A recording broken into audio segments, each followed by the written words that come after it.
Guys, so I've been going everywhere buying football cards, basketball cards, baseball cards, everywhere I can find them, right? And I'm talking about GameStop. I don't shop anywhere else. But this morning, because my dog chewed up my cord, my Ethernet cord, I went to Best Buy because I had to buy a replacement. And when I walked in there, their card section got a whole lot bigger. And that tells me cards are growing, right? So they got rid of the section for like all the snacks and all the candies and all the batteries, and they're selling baseball cards, football cards, Pokemon cards, Magic cards, every type of card, right? I'm like, oh, this is awesome. Well, guess what?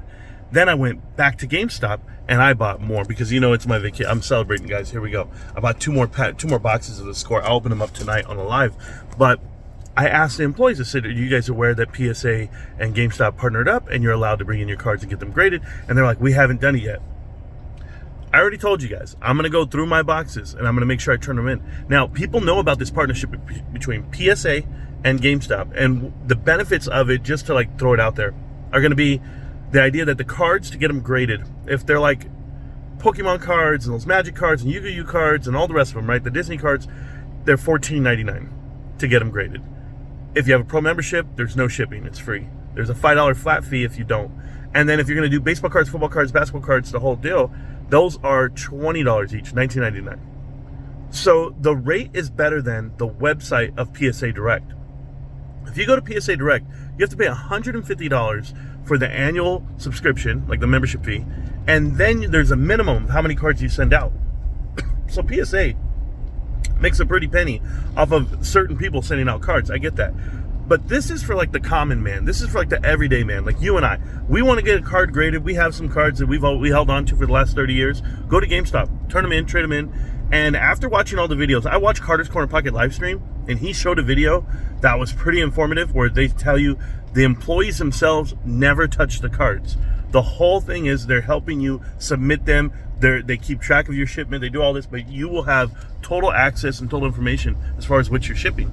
So GameStop is going to build that trust over time. GameStop is going to build the ecosystem that is card collecting and all PSA graded cards in general. Because remember, when the cards come in, when it's time to pick them up, they're going to give you value for the cards. They're going to tell you, hey, by the way, the cards you sent out have this much value. Here's what we'll give them for you. And they're going to give you the option to trade them in at GameStop and for product, for more cards if you wanted to. Or you can take them home and keep the slab itself. Let's say you didn't like the grade. Let's say it graded 8 and not 9, or 9 and not 10, however it may be. But I can see people. Right now, I walked in and I saw 5 people in GameStop. 3 of us were actually looking for cards.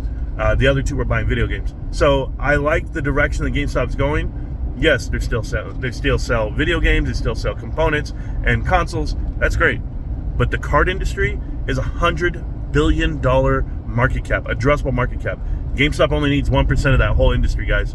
And GameStop's primed to do a whole lot more than that, because there's almost 3,000 GameStops domestically in the US, and you can only imagine how many hubs that will be that people get to take their PSA graded cards for a service fee. And GameStop's going to make money off of it because the CAC, the customer acquisition, the fact that the customers are there in person at the store, they might just grab some other stuff other than just cards, right? Like I grabbed some sleeves. I also grabbed 2 boxes instead of 1 because there was 2 left. I always want to buy them out. I always want to make sure GameStop shelves look sold out, because that's how I do my job. I just keep shopping and keep shopping and keep shopping because I enjoy it. This is my hobby. Get at me, guys. GameStop. Can't stop, won't stop. GameStop. I'll see you around, millionaires. Peace.